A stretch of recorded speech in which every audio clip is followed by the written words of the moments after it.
হাদিস পড়ছিলাম, নবী করিম সাল্লাল্লাহু আলাইহি ওয়াসাল্লাম তিনি বলছেন যে লাম্মা কাদাল্লাহুল খালক, যখন আল্লাহ রাব্বুল আলামিন এই মহাবিশ্ব সৃষ্টি করেন তখন আল্লাহ রাব্বুল আলামিন কাতাবা কিতাবান, একটা কিতাব লিখেছেন।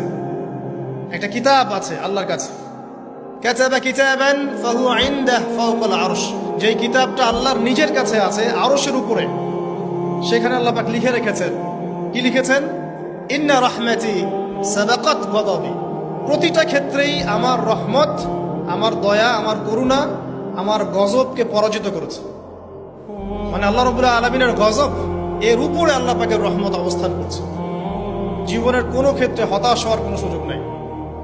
আজকে পারিবারিক ভাঙন বলেন, ব্যক্তি পর্যায়ের আত্মিক ধ্বংসই বলেন, সমাজের বিপর্যয় বলেন, যাই বলেন, পিছনে একটা বড় কারণ আছে।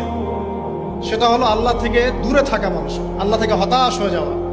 আর এই কাজটা শয়তান করিয়েছে মানুষকে আল্লাহ থেকে দূরে সরানোর জন্য।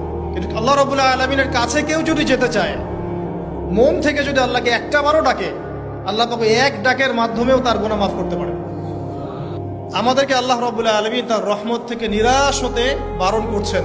যে যত পাপ করেছে জীবনে, যদি একটা বার কেউ যদি আল্লাহ পাককে মন থেকে ডাকে, চোখ দিয়ে ঝরঝর করে পানি পড়ে, আল্লাহ পাককে বলে, সেজদায় গিয়ে পড়ে আল্লাহকে বলে রব্বিক ফিরলি, আল্লাহ আমাকে মাফ করে দাও, তার মনের মধ্যে যদি সততা থাকে, মন থেকে যদি সেই কথাটা বলে থাকে, আল্লাহ পাক শুধু তাকে ক্ষমাই করবেন না, তার সমস্ত গুনাহগুলোকে আল্লাহ নেকি দিয়ে পরিবর্তন করবেন। আমরা যদি সবাই ঠান্ডা মাথায় একটা বার খালি ভাবতে বসি, সবাই যার যার জায়গা থেকে ভাবি যে আল্লাহ পাক আমাদেরকে কি কি রহমত দিয়ে রেখেছেন, কি কি নিয়ামত দিয়ে রেখেছেন। ওয়া ইন তাউদ্দু নি'মাতাল্লাহ লা তুহসুহা, তোমরা যদি আল্লাহ পাকের নিয়ামত গণনা করা শুরু করো, কোশ্চিন কালেও গুণে শেষ করতে পারবে না।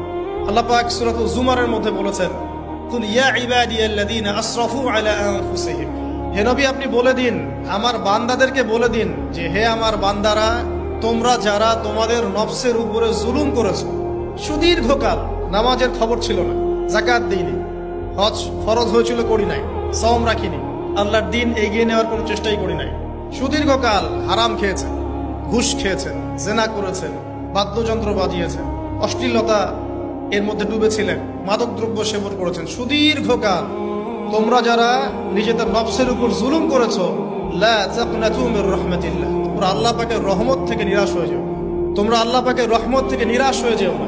ইন্নাল্লাহা ইয়াগফিরুয যুনুবা জামিআ, আল্লাহ পাক চাইলে সমস্ত গুনাহ মাফ করতে পারেন। ইন্নাহু হুয়াল গফুরুর রহিম, তিনি হচ্ছেন পরম করুণাময়, অসীম দয়ালু। আমি আলোচনার সামনে নিয়ে যাওয়ার আগে আরেকটা বিষয় বলে রাখতে চাই, এই আলোচনাকে একপাক্ষিকভাবে, একপেশে ভাবে বুঝে নেওয়ার কোনো